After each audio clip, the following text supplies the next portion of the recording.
Hello and welcome back to another episode of Indie Choice Picks. And today I got a little treat for you guys. I was able to squeeze in one more interview to kind of take on this week on top of everything else that I've done. So I'm bringing to you the screen Black Tiger, which is running a Kickstarter right now. And I have its creator John and his artist Rod Luper. And I must say that Rod's work is very, very, very good. I've been following him on Instagram and I just recently found him on Twitter. So give him a shout, let him know that you guys love his artwork because I love his artwork. So without further ado, let's get on with the interview. I bring to you guys the creator and artist of the Kickstarter campaign, Black Tiger. You guys enjoy. All right, with me I got John Hervey and Rod Luper. Now, John, I'm not familiar with you, so don't take any offense. But Rod Luper, I think I've been following you on Instagram. I'm the you may know me as a smoking hot girl with blonde hair. That was me. All right. So don't think that was yeah, that's why I didn't recognize you. Yeah. That's just a bunch of us when that thing came out, the whole face app thing. A bunch of us on Twitter just thought we would just mess with everybody and just kind of swap our male selves with our female selves, and it was a lot of fun. But I kind of switched back on all of my profiles and stuff like that. But Rod, your artwork looks great. So I've been wanting to get you on the show. I've been hearing your name just floating around all over Twitter and Instagram. So I got to finally get to see the man behind all that good talent and stuff like that. So thank you. Great stuff. So I'm going to turn the stuff over to you guys. Tell me about you guys' campaign, Black Tiger, Legacy of Fury, the graphic novel. So you guys can take away. It's all yours. Yeah. I have to say before we get started, I mean, Rod is the man. Come on. I've known Rod. Come on. This is my man. I mean, we've been working together now. It's going to be, is it 15 years, Rod? 15? Yeah, a long time. 2010 or more? No. It's been more than, it was more than that. Because I stopped. It was like, I think 03 was when we first got in contact. We first published together in 04. Okay. Yeah, totally. Yeah. 04. What did you guys publish back then? Was it something in conjunction to this, or was it different? Yes, it was actually the first issue of Black Tiger. Okay. Legacy of Fury. We published that back in 2004. We self-published. I mean, you know how much the industry has changed. Yeah, with the whole Comic Gates movement and people going to India and stuff like that. Yeah, for sure. So I mean, at the time, we went directly through Diamond, and we went into kind of comic shops, that way in 04, and we published 4 issues of the miniseries of Black Tiger, Legacy of Fury.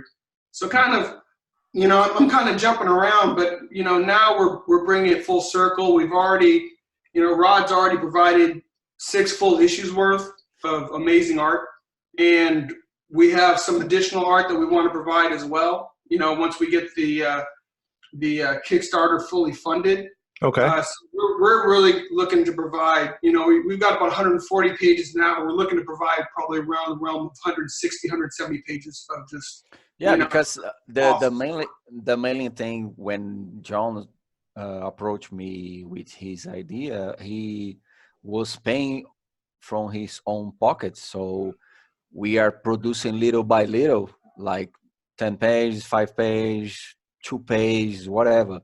I like so much of the project, the characters in the universe that I got involved, and mainly because of John, because John's such a nice guy, man.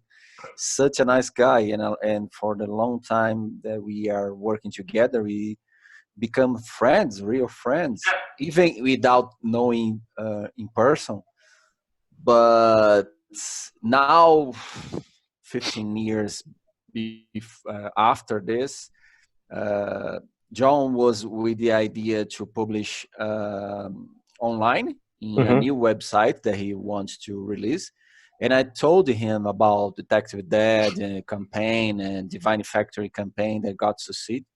So I suggest to him, maybe we could try to put all the pages together and make a graphic novel. And he say, man, let's go.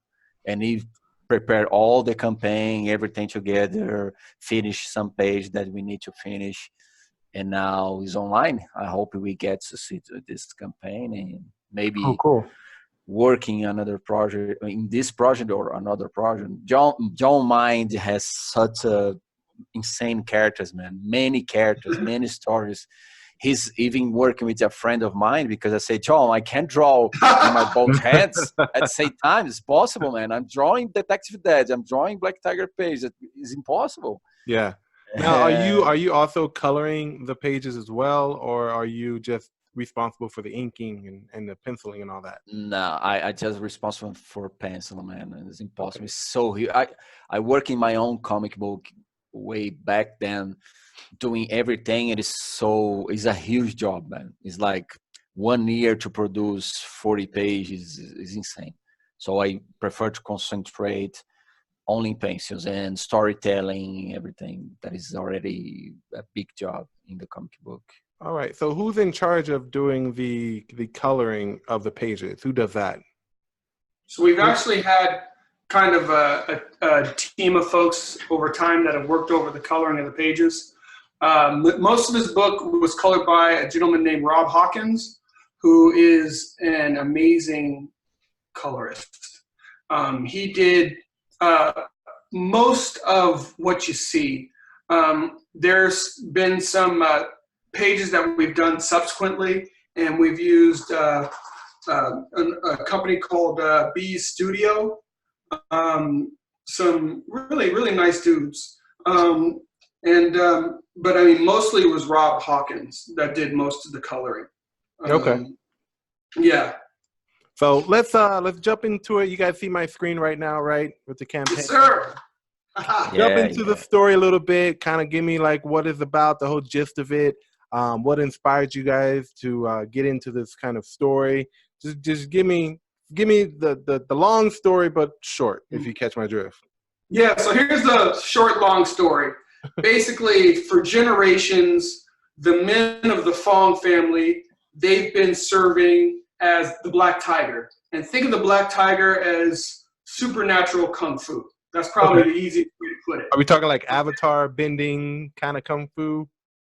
So a little bit of those elements, maybe a little bit of, just to familiarize it, maybe like a little bit of, some Dragon Ball type elements to it, but not fully Super Saiyan yet.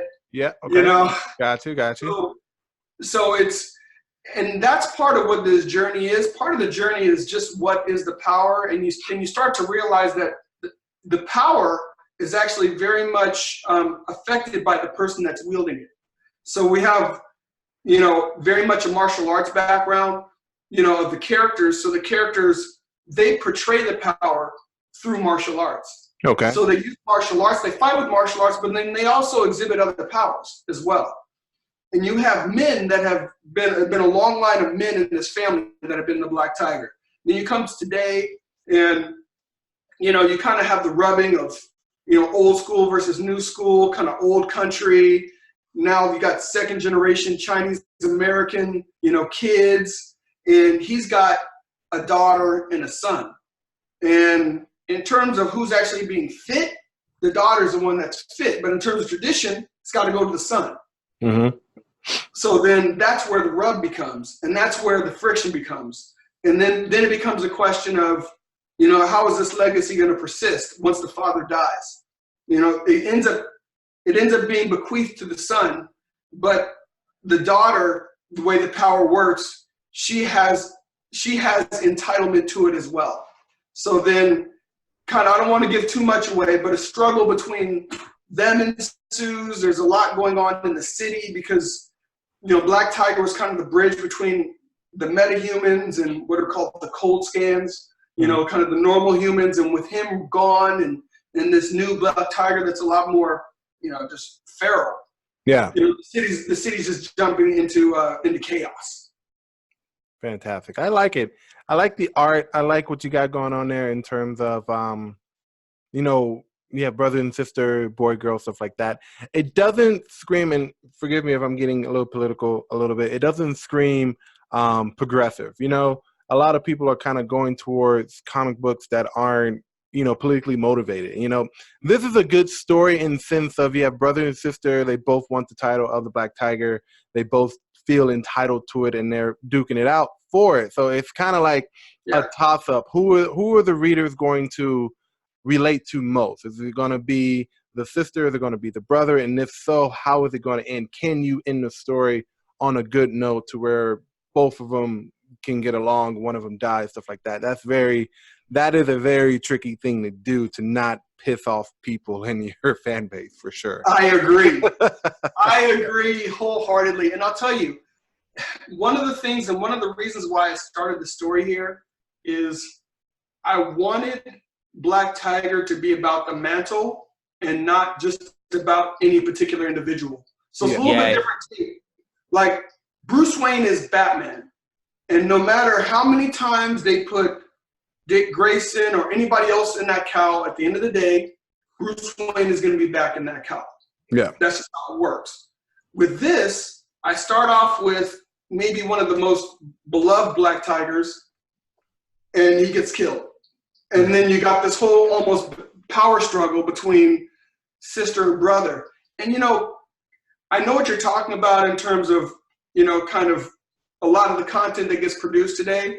Both of these characters are flawed characters. Yeah. Both of these characters have things that are lovable about them, and both of them honestly have things about them that are quite remiss. And that's what makes a good character, is that if a character has flaws, are they still considered, a hero or a villain? Because we as humans, we're not perfect. If you want to talk about trying to relate to a character of a story, that character needs to have flaws. It can't be super powerful like Captain Marvel. Even Superman, who's like basically on God level, still has his issues because he was raised.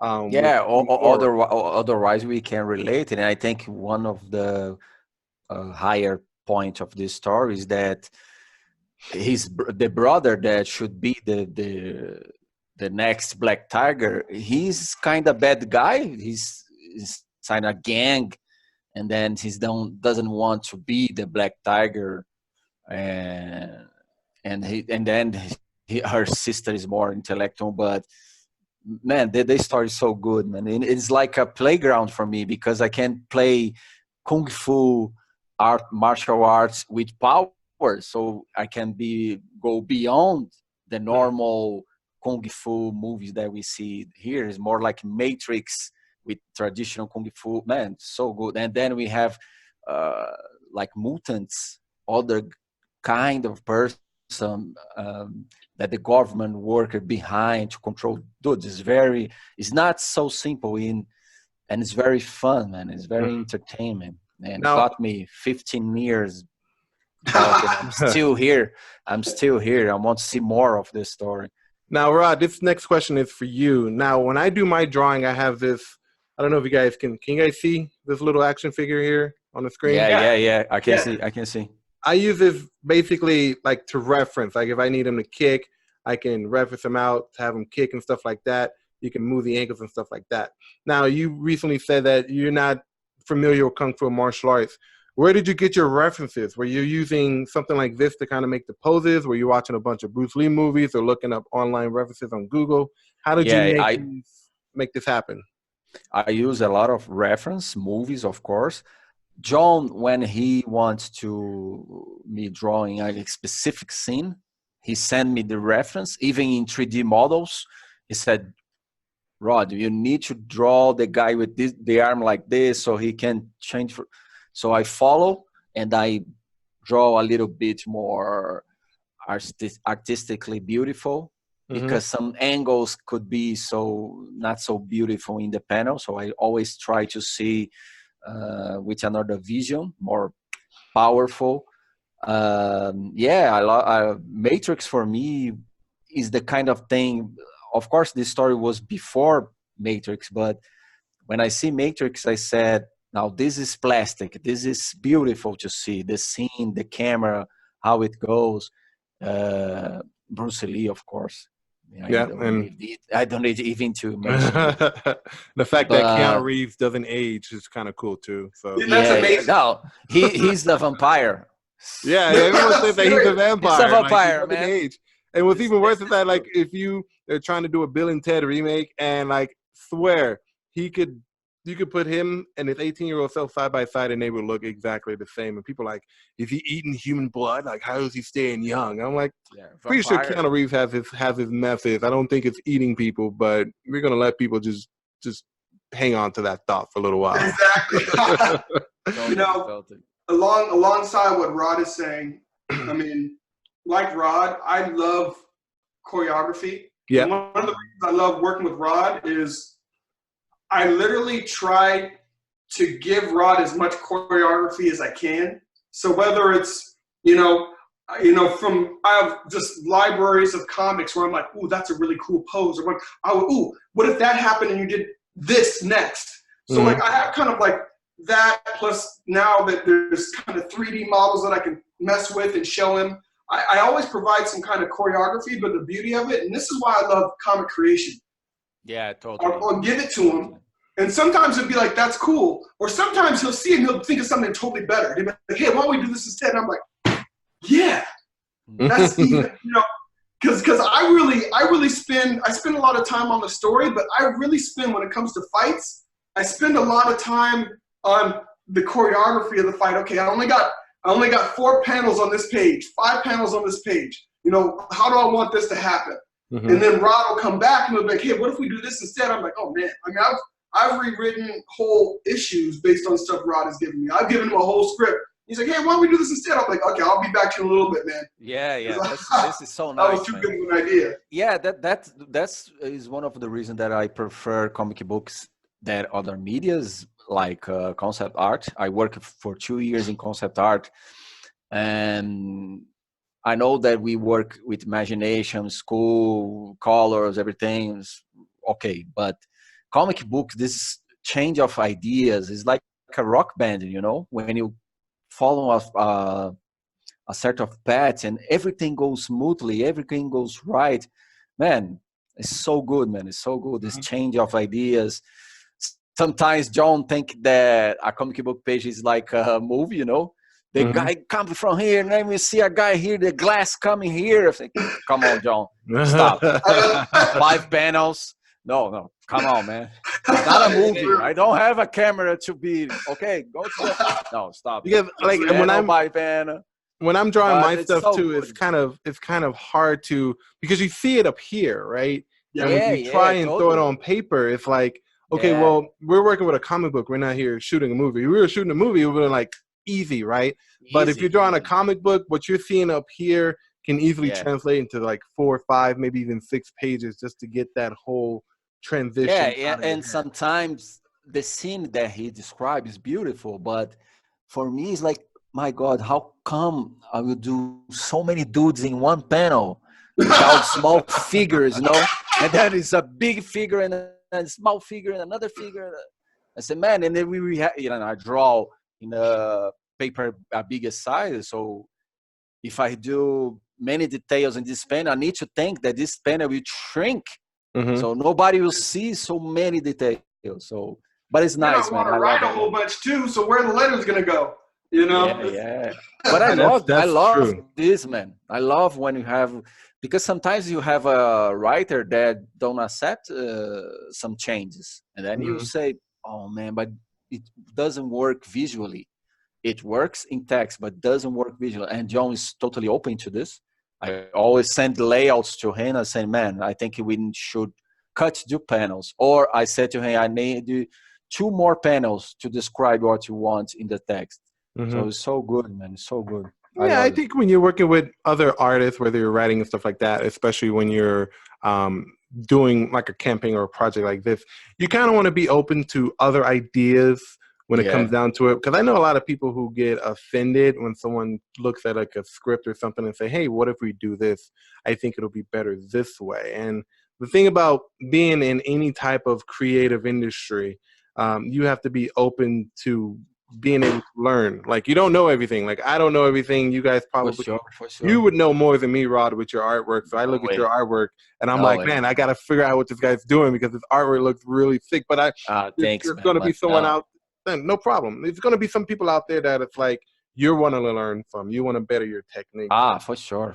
You want to kind of just Always. keep that mind open for like the idea that maybe this could work this way. And that's good if you guys have that chemistry, because, you know, you're not hitting bumps in the road. You're kind of compromising on certain things that you think Rod is going to be great, that you think John is going to be great, and you guys are coming to an agreement in the middle. And that's what makes a project successful. That if you guys are always butting heads, you're never going to get anywhere, for sure. Nah, I already leave some projects because of this. Yeah.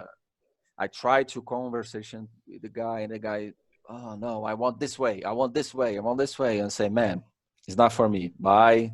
Look for another guy. That's it. And with John, 15, 16 years. I don't know. I lose the count of the years because it's so smoothly. Everything is so smoothly. Just to kind of real quick, just to kind of confirm a little theory of mine. Rod, where are you at right now? Where are you, in the U.S. or are you outside? I'm in Brazil, São Paulo. Okay. See, this is hilarious because even my artist, like when I have some work to do, my ink artist, he lives in the Philippines. So every single person that I've interviewed on this show for the past maybe 15 episodes since I've got started have had an artist outside of the U.S. Now, I don't know. That is the magic of internet, because we, as John said, we start in 2004. Yeah, the internet arrived here in Brazil in 95, get better in 2000. It was the beginning of the internet. And we already find each other. I think it was in digital webbing, right, John? That you find. That's right, man. That's right. John find the brother of a good friend of mine and pass to him, but the guy didn't deliver the page, just make some sketch of the character, and then he passed to me and say, hey, look, this guy from US wants someone to draw his comics, and I love the story, and I start to change emails. We basically work by email. I don't speak with John on Skype regularly. It's all email, all the reference, and mainly when we need to send big files, I upload on Dropbox. But I remember how did I send huge files for you, John, back then? You know what? I think I don't think the emails had the same restrictions that they did. Right, yeah. It was a different world. So I think we just did everything back and forth by email. And you would just send it a page at a time. Yeah. Yeah, nowadays easily, because you have Google Drive, you have Dropbox, you have WeTransfer. You can work. I did before, John. I did a 5-page short story for a guy in Alaska, man. In Alaska, the guy found me. I don't know how, and he asked me, "Oh, can you draw 5 pages?" I said, "If you pay, I'll draw." Very fair. Easily. If you pay, son, I'm here. And then I drew, and the guy loved it, and he printed the book. And I think it was one of the digital webbing's black and white comic books. And the guy was living in Alaska, far, far away from Brazil, and everything goes right. Yeah, so nowadays, pretty easy to work. I think even for Mars when you arrive there. I think the big thing too is just people's attitudes. Like I enjoy working with Rod because, like, if I write something, and even if it's outrageous, he won't get offended. He'll just say, "Hey, we can't do it like this." Where I've worked with folks, not because that's my first draft. That's just how I kind of work. I'm gonna, after I've edited through it, it's still gonna be can we do this draft? Man, I'd like to do it like this kind of draft. And then the artist comes back with a little reality, be like, hey, some of these things we can do, but this not so much. I've worked with artists that it upsets them. It upsets them that I want to try to push the boundary to make it. I don't want to do something impossible, but I am going to try to push it to make something really cool. And I've worked with some folks on the U.S. side that it really pisses them off. Really? Yeah. Yeah. And I've that happened before. I don't want to feel constrained as a writer. Like, I don't want to make this guy mad.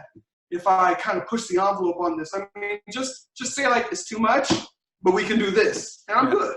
Yeah, I agree 100%. So, what are you guys raising the campaign for? So you guys have already done the pages.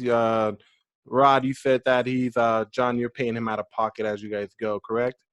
Yeah. I think for now it's for print mainly, right, John? Mostly for printing, and then also I'd like to kind of do some additional pages just to kind of they're parts that I would like to be able to show.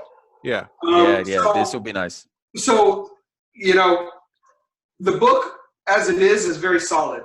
But if we can pick up a few additional pages and just show a few extra things, I think it'll be phenomenal. It's really printing and some more production. Cool. Sounds good. So you guys got about 11 days to go. You got about a little bit over 50 backers, and it looks really good. Do you guys have any stretch goals set up for certain things certain milestones you guys are going to hit, like maybe a new page or a new variant cover or anything like that? Or you guys are just trying to get the book out as easy and efficiently as possible? Well, one of the things that I would like to do is I would like to work with Rod on a wrap cover. So a wrap cover that goes all the way around the graphic novel. Gotcha. Okay. So because we have kind of the two black tigers, so basically you can kind of have, one vision is like, almost one black tiger on each side. They're almost kind of attacking each other. Mm-hmm. A wrap cover. So I mean, a wrap cover is definitely one idea. I thought about putting some of the additional pages as a as a stretch goal. But I'm not going to lie, I really want to do those additional pages. So it's like, I don't want to I don't want to say like it's a stretch goal. It's like, I'm going to do it anyway, y'all. I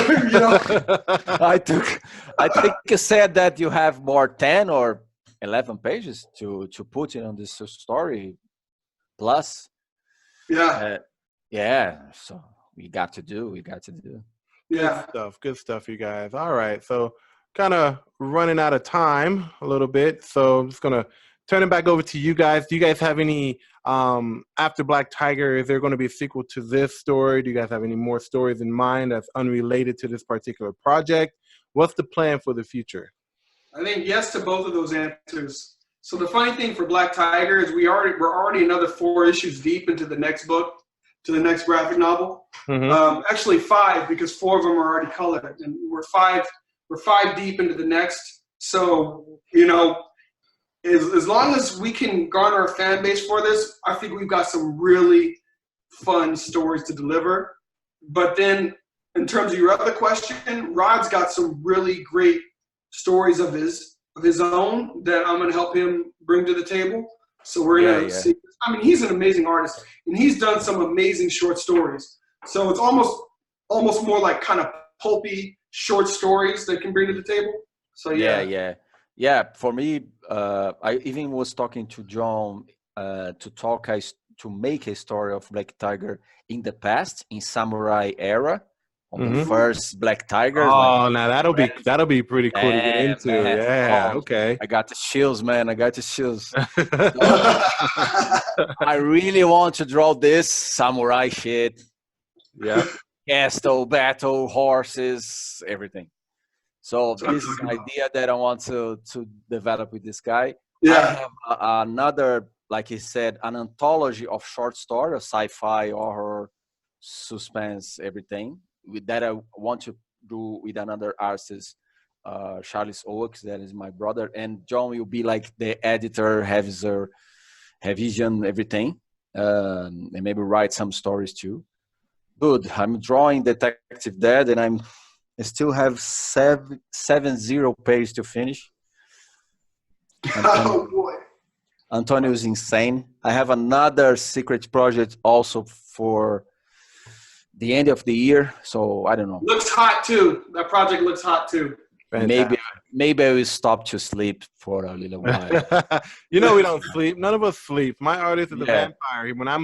When I'm working here, he's up there because he's opposite time zone. So when it's daytime here, it's nighttime there, and I would be up at like 5 a.m., which is like maybe about midnight over there or something like that. something weird. And I would text him, hey man, you up? Right away. Yeah, dude, what's up? I'm like, dude, do you sleep? He does not sleep. This kid does not sleep. I can send him pages right now and be like, hey man, I need these done. And he'll be like, okay, I got you. And it's like right now, I think they're 4 a.m. or something like that over there. Like it's some 16 hours ahead or something like that over there. So you gotta stick with this guy, man. Oh, he's good. Like when I saw his artwork, I'm like, stick with this guy. There were times that he wanted to quit, and I'm like, bro, finding a new artist, it sucks. Yeah. Sucks. It sucks. It sucks. It's hard, man. It's hard. Yeah. I work with many artists, and it's hard to find one guy that you can count on. Yeah, that's the truth. Now I'm like breaking my neck to draw up more drafts, so he doesn't seem like I'm not giving him any work. So I think when I'm done here, I'm going to send him a few pages that I've been working on the last few days. So there you go. That way he can. But he's so quick. Like I'll send him like 6 pages, and he'll have it done by like Thursday. And I'm like, dude, you're like he's on it. Like all day, he's on it. So really good, really cool kid. He's not much of a talker. I would like to have him co-host the show, but he's not much of a talker, but he does really great work. And, you know, I gave him a little freebie. I was like, hey, man, this character, he's Asian in a sense. Do what you want. This kid drew himself as this character. And I was like, hey, you know what? I'll let that go. You deserve it. You gave him that one. I gave him that. You look good. I'll let you have this one, buddy. You did a great job. You did a great job. So I'll let you be in this story for sure. This character can have your likeness all day for sure. So nice. Does he have Twitter or Instagram? Send it to me. Instagram. Rod, I think I have you on Instagram. I can shoot you his link and stuff. He doesn't really post very much, but I'll see what he's been up to. I haven't been on Instagram lately, so I haven't really been catching all the stuff. But I'll send you his link and you can check him out for sure. Please send. All right, guys. Well, that's all the time we have for today. Guys, thanks a lot, bro. No problem. If you guys like the interview, I would encourage all of you right now to go back Black Tiger. I have the link in the description. We got to get these guys up to 5,000, a little bit less than halfway there. So if you guys can go ahead and pick out a little gift or something. I don't know what they call it on here. Usually I'm with Indiegogo's a pledge. There we go. If you guys wanted to go in here and make a pledge and get something out of this, it looks like a really cool comic. I'm excited for it. So I'm going to go back it after this interview. Okay. So that's all the time we have for today. Rod, John, thank you guys for coming on to the show. Thank you so much. Thank you so much, man. You guys working on anything else, let me know after this, and we'd love to have you guys back on the show for sure. For sure, man. Thank you, man. Sure. Enjoy yourself. Keep on drawing, you guys. All right, man. Keep writing. You got it. Drawing. Take care, you guys. Bye-bye. And that's all we have for this interview today. Guys, if you're new to the channel, I welcome you with open arms. Please subscribe to the channel. I do episodes twice a week, one on Sunday and then another one on Wednesday. If you guys like this video, go ahead and like. And remember to support all indie creators everywhere. I will see you next time with a new set of creators and a new set of artists, as well as a new episode. So please tap that notification button in my channel so that way whenever I upload, you will be notified. If you are an indie creator and you want to come on the show to kind of expand your audience and your reach, all you got to do is find me on Twitter at heroic_studios or on Instagram at heroic studios. That's at heroic studios. All right. I have my picture back up. I'm holding a Black Ranger Power Morpher, so you should be able to find me very easily now. All right. So enjoy, you guys. Have a good night, and I will see you next week.